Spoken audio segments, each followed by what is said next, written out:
Tout, tout, tout.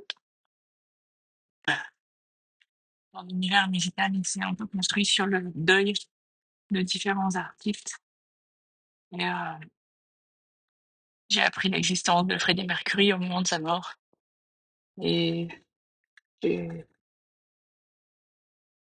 je me suis vraiment intéressée à Nirvana au moment de mort de Kurt Cobain. Et j'ai appris l'existence de Jeff Buckley au moment de sa mort. Et ça a été un moment assez compliqué. Alors bon, pour info, ça me date, c'est sûr. Euh, mais j'avais aussi l'impression que cette période était terminée.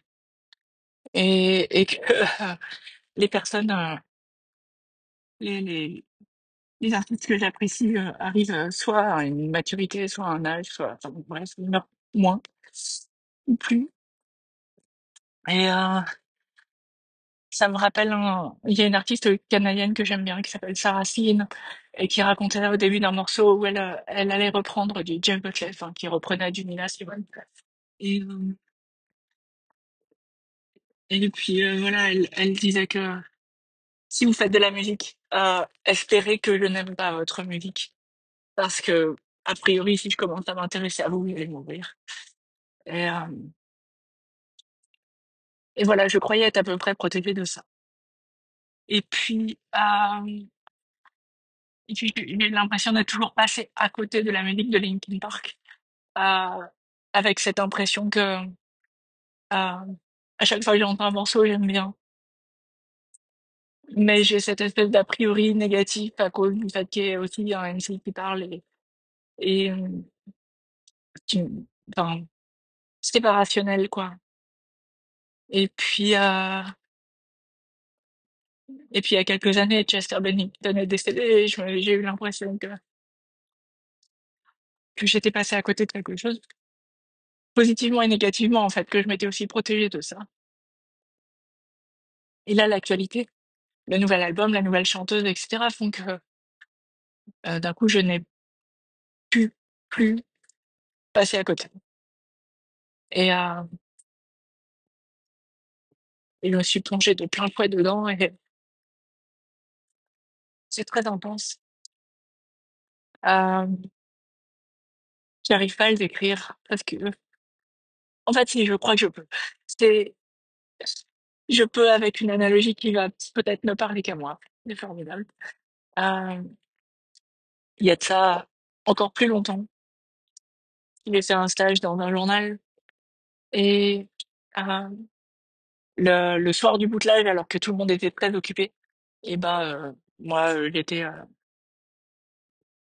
à- j'étais libre en fait de vaquer dans les immenses bureaux et donc je m'étais réfugiée aux archives et euh, et, et j'ai pu euh, voilà visiter des journaux, des microfilms des décennies précédentes et en J'ai j'avais lu les articles autour de la mort de John Lennon. Ou là, s'il vous plaît, quand même, j'étais trop jeune pour être consciente au moment de la mort de John Lennon.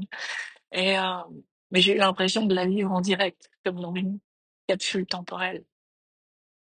Et, et c'est bizarre d'être triste pour quelqu'un qui est à la fois enfin, lointain dans tous les sens du terme et a posteriori un connard. Euh, Bref, j'ai de nouveau cette impression-là. Et là, c'est purement musicalement, en plus de me plonger dans de la musique et d'avoir l'impression d'avoir énormément d'empathie pour quelqu'un qui allait pas bien. Et peut-être que ça en dit beaucoup sur comment je vais en ce moment. Et je suis déjà convaincue, il faut que je recontacte mon psy de toute façon.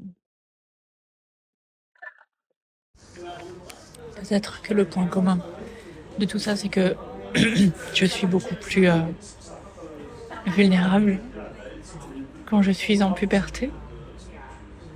Et, euh, et je crois que j'aime bien cette capacité à être émue par l'art ou par l'histoire des autres.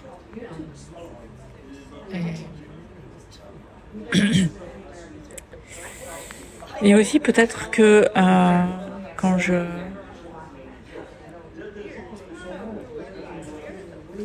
suis sensible à des sensibilités chez des personnes ou ce qu'on appelle parfois ma facilité à headcanon des meufs trans, là où on n'a pas toujours des indices.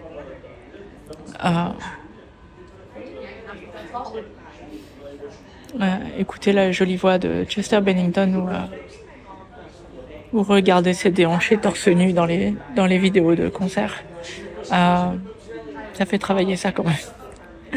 Je sais pas encore comment bien articuler ça, mais j'ai pas encore recherché d'autres indices de son statut d'œuf potentiel.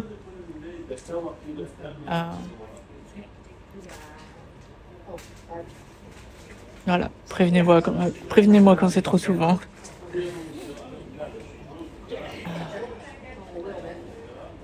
Je vais retourner écouter de la musique.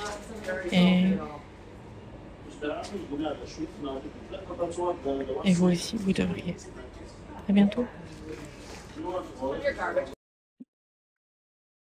Je vous recommande Shadow of the Day et Waiting for the End et One More Light. Et bonne écoute. À bientôt.